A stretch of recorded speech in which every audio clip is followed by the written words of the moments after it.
তুমি পেয়েছো, একটু বর্ণনা কি করবে?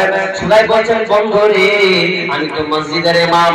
মা বল ভালো করে কান লাগান, স্বামীর আনুগত্য সে কেমন হয়? স্বামীর আদেশ পালন, স্বামী যখন যেটা বলবে সঙ্গে সঙ্গে তুমি স্বামীর আদেশ মেনে চলবে, তাহলে তুমি ভালো মহিলা বলে।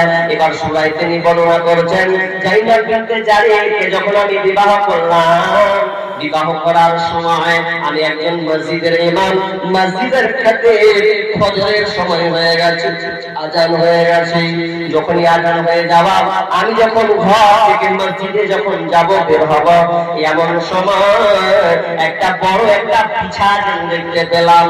ওই বিছানা বিশাল ভয়ঙ্কর একটি বিছা, আর বিছাটাকে নিচে আমি রেখে দিলাম।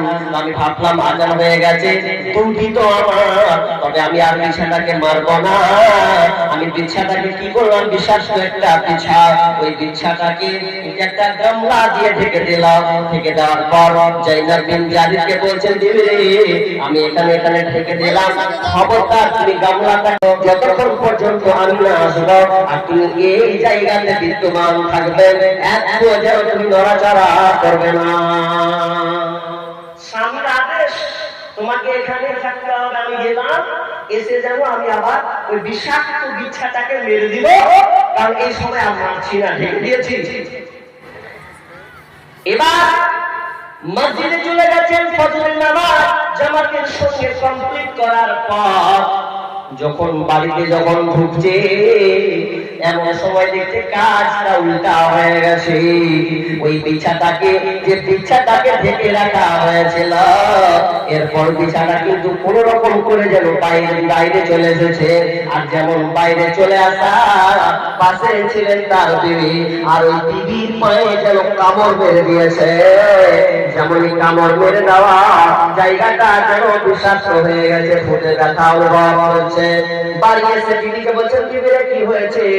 ওগো স্বামী, তুমি আমাকে যেমন আদেশ করেছিলে, আমি ওই রকমই যেন ওখানে দাঁড়িয়েছিলাম, আমি বিন্দু যেন আমি ওখান থেকে নড়াচড়া করিনি। অস্ত্র পেয়েছি বটে, তোমার আদেশ আমি এখানে মেনে চলেছি।